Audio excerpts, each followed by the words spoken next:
Samburu Reserve, late morning. A dog lies in the dirt just beyond the bend in the road, motionless. His body is thin, collapsed along one side, legs drawn under as if he simply stopped mid-step and sank. His fur is patchy, dust-colored, and clings to a frame that shows each rib with startling clarity. Flies hover around his ears and gather near the raw skin of an old wound on his shoulder. There is no collar, no movement.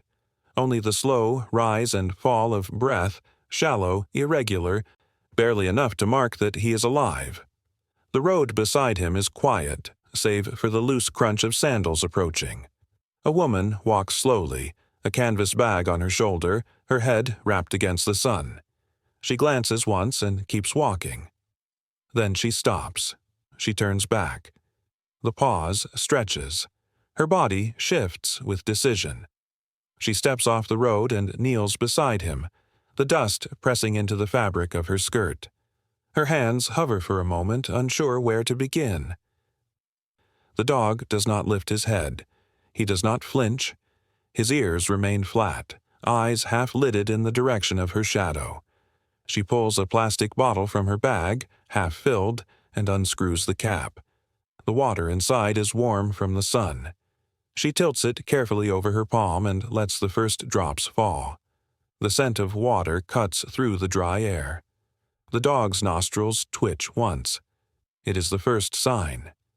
She lowers her hand. Water spills between her fingers, trickling into the cracked soil. The dog's tongue stirs, thin, dry, pink against the dust, and reaches toward the puddle, missing it. She moves closer, careful not to startle. This close, she can see the raw skin along his belly, the cracked pads of his feet. She tips the bottle again. Another slow pour into her cupped hand. His tongue brushes her fingers this time, lapping weakly, no more than 2 swipes before he stops. If he cannot drink, he will not last the hour. If he moves too fast, he may collapse for good. She waits. Around them, the air carries the hum of heat, the windless silence of mid-dry season. Across the road, a goat herd passes with 2 boys in tow, but no one stops. She stays on her knees, blocking the sun with her body, eyes fixed on his. His breathing begins to change, still shallow but steadier. She reaches into her bag and removes the only fabric she has, a headscarf, and lays it gently across his back. It settles over his spine like paper, catching on the curve of his bones. For a moment, there is no response. Then a soft sound, a breath caught in the throat, or perhaps a moan. He turns his head slightly toward her. "You're not alone," she whispers. Her voice is soft, more sound than meaning. He blinks once, then lets his eyes close fully. The moment stretches. If no one else comes, she will stay. If she moves away, he may not wake again. Stillness surrounds them, thick and waiting. A shadow grows beside her. Not the sun's, but another figure. A man stands at the edge of the road, hesitant. She looks up only once, then back down. The man gestures with his chin. "Clinic's 2 kilometers," he says. His voice is quiet, not urgent. "I'll tell them." She nods. The man walks off. She remains. The dog stirs again, his breath fluttering but no longer silent. A fly lands on his eye and he blinks it away. One paw twitches, curling inward like he's trying to move but can't. She reaches out and rests her fingers lightly on his leg. Not to comfort, but to remind him. He is still here. He is not yet gone.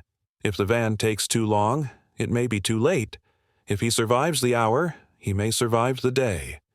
Dust settles around them both. Time folds inward, minute by minute, and still she does not rise. Not yet. The bottle tilts in her hand, and the water spills slowly over her palm. It catches the light as it falls, thin and wavering, before pooling into the soft curve of her skin. Her hand hovers near his muzzle. Steady. Patient. The dog doesn't move at first. His chest rises once, Then again, shallow and uneven. Then a flicker, the faintest twitch of his tongue brushing the dust near her wrist. It's not enough to drink, but it's not nothing. She lowers her hand further until the water rests only inches from his mouth. Another flick, this time stronger. He draws a small trace of moisture, barely a taste, then stops.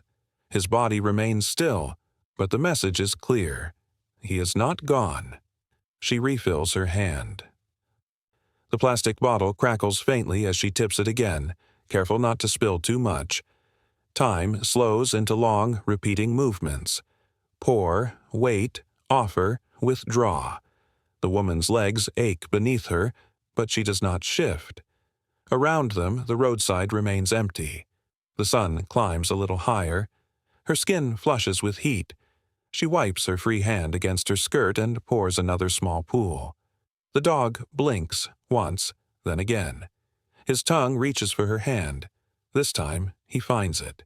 2 licks, then 3. His breathing falters for a moment and then steadies.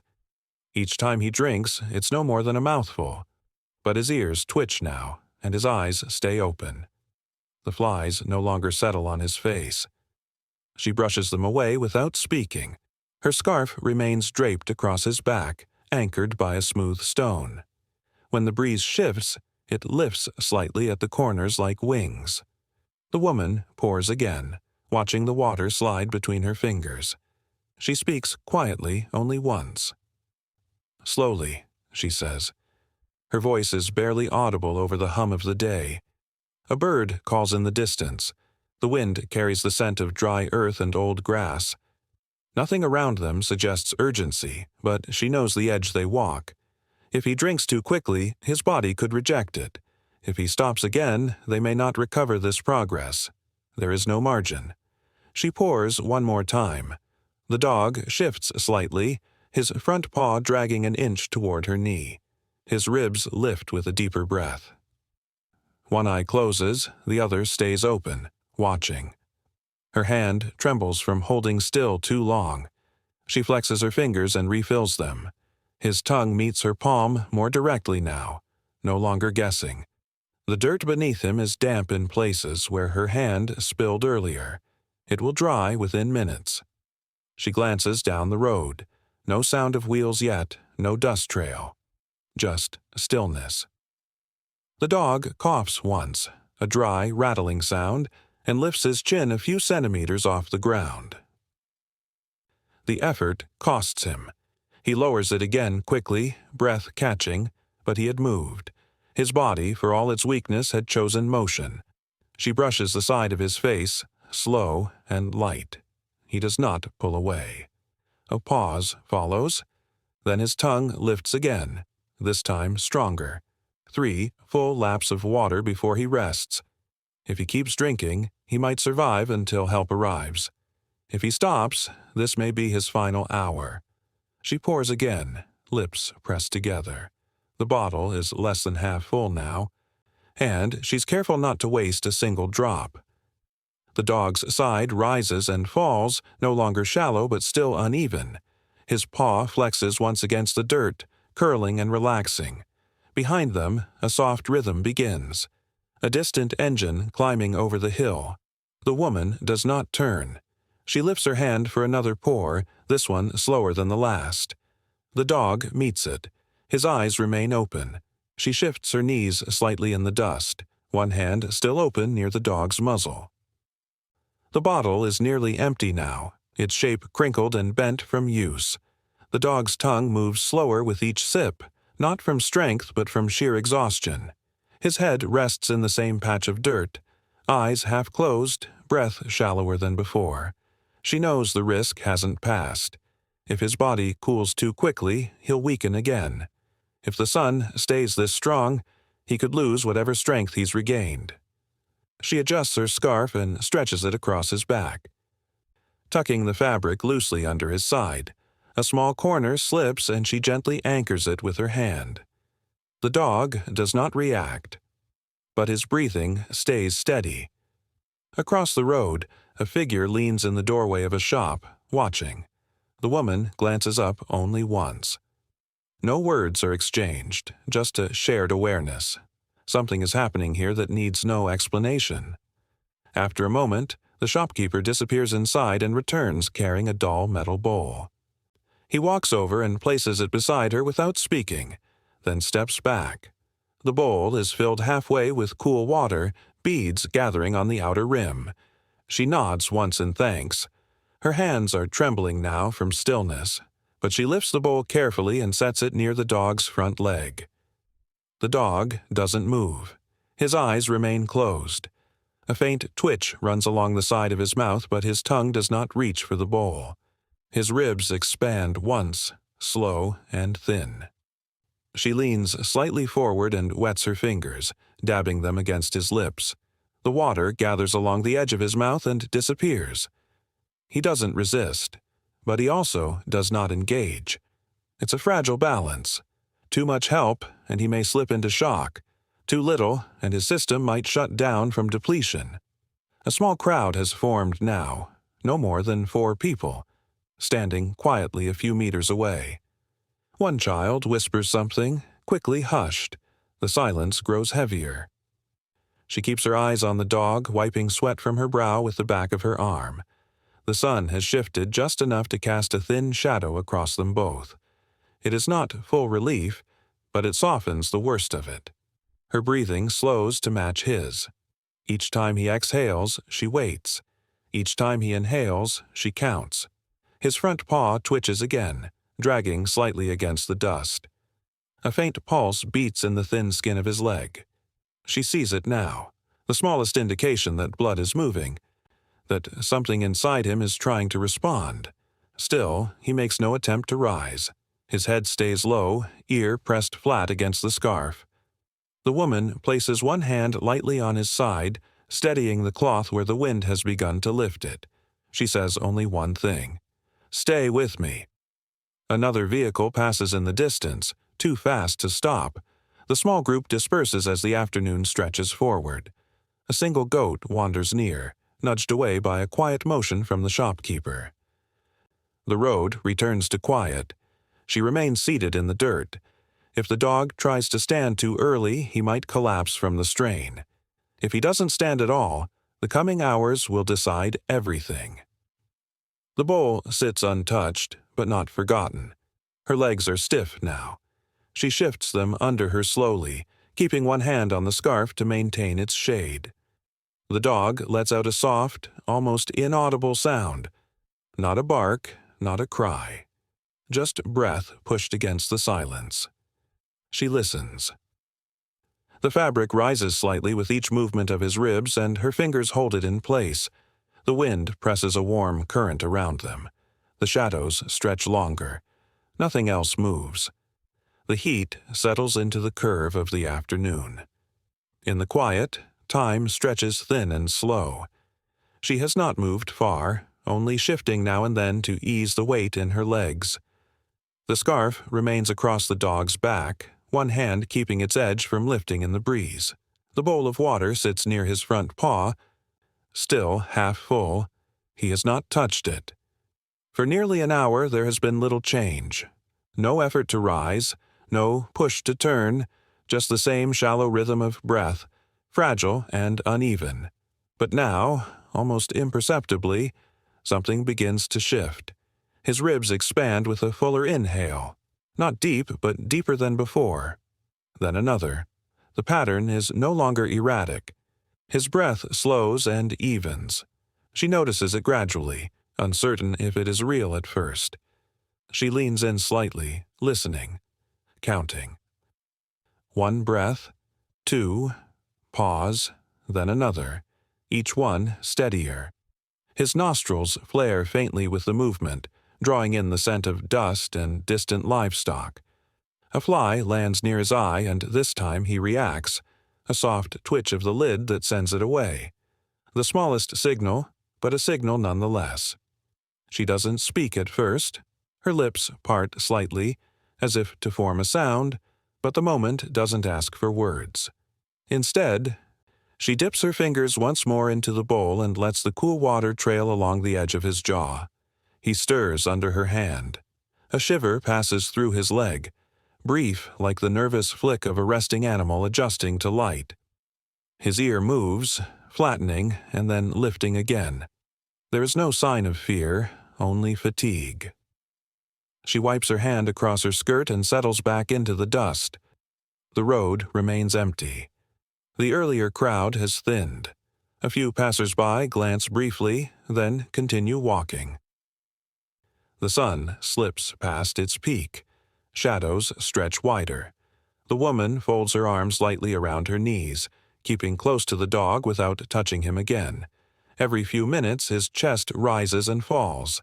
The pace holds. His paw flexes once, dragging softly across the ground, then stills again. He doesn't lift his head, but he is responding. His body, strained and slow, is making quiet decisions to continue.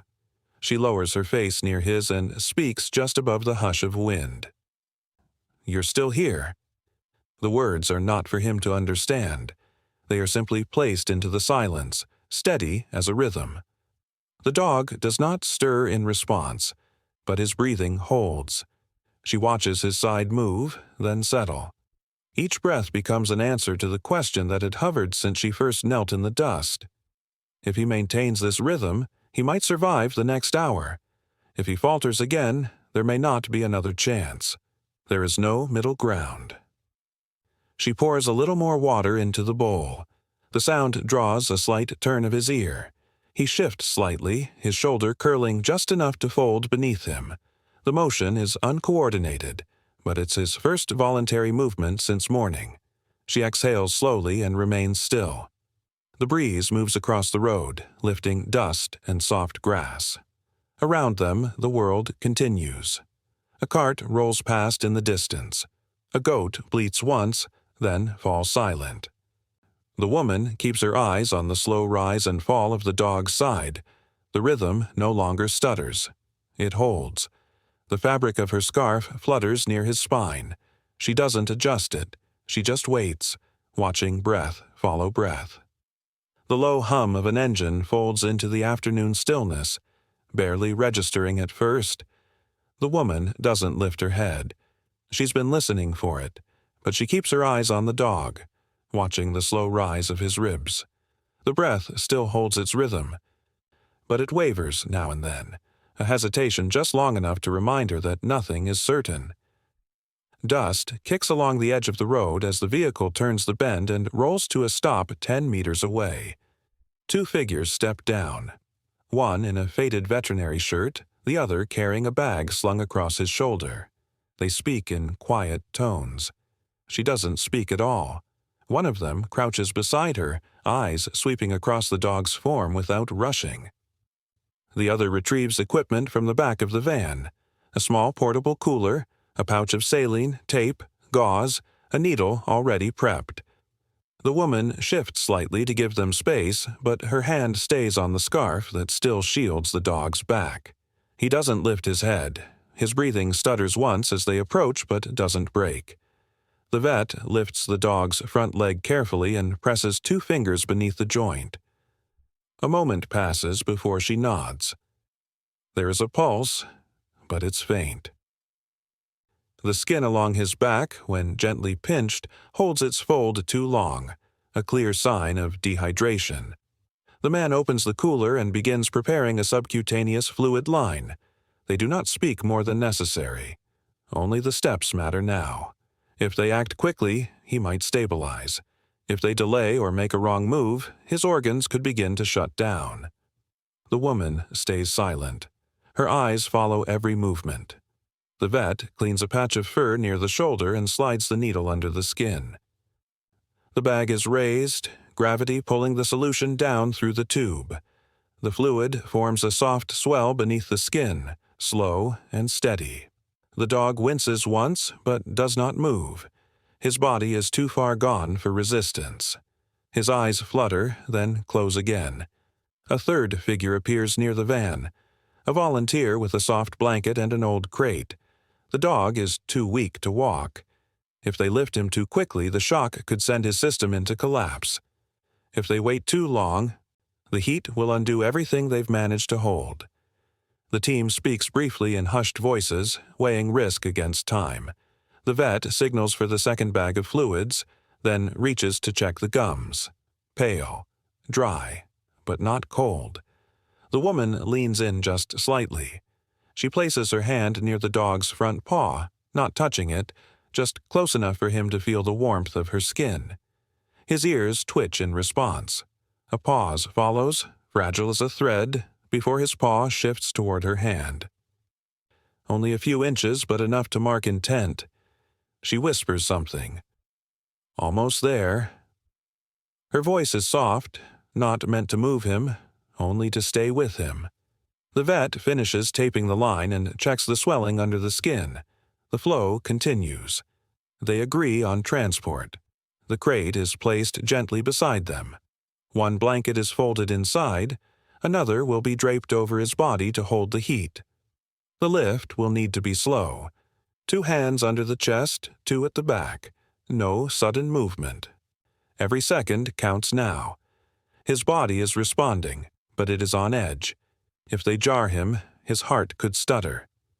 The woman watches without speaking as they prepare. Her hand finally lifts from the scarf and the fabric slides back, resting in her lap. A breeze passes over the road and dust lifts behind the van. The bowl of water remains near the spot where his head had lain. When they lift him, his legs do not resist, but his eyes open faintly. A moment of light flickers across the glassy brown, and then closes again. Inside the small mobile clinic parked near the edge of the township, the dog lies wrapped in a fleece blanket that holds warmth close to his spine. His eyes remain closed, though his chest still rises and falls with more certainty than it had in the dust. The woman sits nearby on a low bench, her scarf folded in her lap, silent. One of the veterinary volunteers kneels beside the table, slowly working through the matted fur with saline and gauze, clearing the layers of dried blood and dust that had hidden much of the dog's skin. She moves carefully, pausing often to check his pulse or listen to the rhythm of his breathing. He remains still under her hands, too weak to resist but no longer in immediate collapse. If this pace continues, he may recover. If his body reacts to anything deeper, infection, trauma, internal damage, they will have to act quickly. The cleaning reveals more than they expected. Beneath the dirt along his flank, there is a thin line, recently shaved and stitched. The hair around it has only just begun to grow back. The skin is clean, the sutures tight and even. This is not a wound from the street. This is surgical, controlled, sterile. The vet leans closer, tracing the length of the incision with her gloved hand. There is no sign of infection, no inflammation, just precision. She glances toward the other volunteer, eyes narrowing slightly in confusion. This isn't neglect, it's something else. Dogs with fresh sutures don't end up dying by the road without cause. Someone cared enough to operate, someone had access to medication, to tools, and yet he was found without a collar, without markings, alone in the dust of the reserve boundary. The woman watches as the vet finishes wiping the edge of the scar. Her fingers tighten slightly on the scarf in her lap. The dog stirs under the towel, his hind leg twitching. He coughs once, a wet, weak sound, but it fades quickly. The team begins discussing possibilities. Abandonment after a failed recovery. Transport interrupted. A stolen animal, treated and dumped. Theories float between them in clipped exchanges, but none of them explain the timing. The scar still fresh, the body still failing. Whoever left him, it was recent. Whoever left him, they didn't expect him to be found. The vet moves to the front limb, checking for injection sites. She finds a faint puncture mark high on the leg. Another indication he was in someone's care or control. There's no ID chip visible under the scanner yet, but they'll check again once his condition stabilizes. For now, the priority remains the same: fluids, warmth, rest, but the discovery shifts the stakes. This is no longer just a street case. If he was abandoned with intent, there may be more behind the silence he arrived in. The woman does not interrupt. She sits motionless, absorbing the fragments. Her eyes remain on the dog's ribs, counting, each breath still shallow but reliable. The line of stitches along his side curves gently as his chest rises. He is alive. But the question now stretches beyond his survival. It reaches into the quiet gap between care and cruelty. Someone saved him, then left him to die. The vet removes the last patch of gauze, revealing more bruising beneath the skin. It's faded, old, possibly from restraint, not violence. The pieces don't match. They only deepen the space between them. She covers the dog again, smoothing the blanket over his side, fingers lingering briefly near the scar. Outside the van, the light begins to thin. The township hum softens in the distance, low and steady. The dog remains quiet beneath the towel, his body curled loosely against the cushion. As the woman rises to stretch her legs, she touches the edge of the table, pausing for just a second before turning toward the open door. The wind moves gently outside, brushing dry leaves across the step. The clinic was quiet by early evening, its corners dim with soft light and the smell of antiseptic and dry fur still lingering in the air. The dog had not moved much since the fluids began to work through his body. His eyes stayed closed more often now, but his breath remained strong, unbroken. A faint tremor ran along his hind leg now and then, more from exhaustion than pain. He no longer flinched at the touch of the towel or the sound of soft voices nearby. His body, for all its weight and history, had begun to settle into the space. One of the volunteers, a young man with a steady hand, stood beside the exam table holding a small handheld scanner. They had searched once already for an identification chip but found nothing. Still, protocol called for a second attempt after stabilization. This time, the scanner beeped. A flicker of confirmation lit the screen. He paused, then slowly ran it over the left shoulder again. The signal remained. There was no mistake. The dog was chipped. The vet stepped in, wiping her hands on a cloth before taking the scanner. A series of numbers appeared. She typed them into the registry database. The woman, who had stayed close all this time, lifted her head slightly from where she sat. No one spoke as the system loaded. Then a name appeared. Not the dog's, but a man's. Registered in Nairobi. Last known owner, Samuel Mathony. Occupation, veterinary assistant, mobile wildlife unit. The vet read it twice, then clicked deeper into the entry. Samuel had been listed missing 4 weeks ago, after failing to report to his team during a 2-day field rotation. His last location was recorded on the southern edge of Meru County. Police had opened a file, but no leads had followed. No signs of theft, no known accidents. Just gone. The name had sat dormant in the database until now. The woman stood slowly, as if unsure whether what she heard required movement. The vet said nothing, only turned the screen toward her for a moment. The woman looked at it, then back at the dog. His head rested on the blanket, unmoving. The curve of his side lifted gently with breath. Nothing had changed in his posture, but everything had changed around it. If the records were accurate, this wasn't just a rescue. This was evidence. The dog had traveled over 300 kilometers from where he was last scanned. No transport tags, no shelter traces, no sightings reported.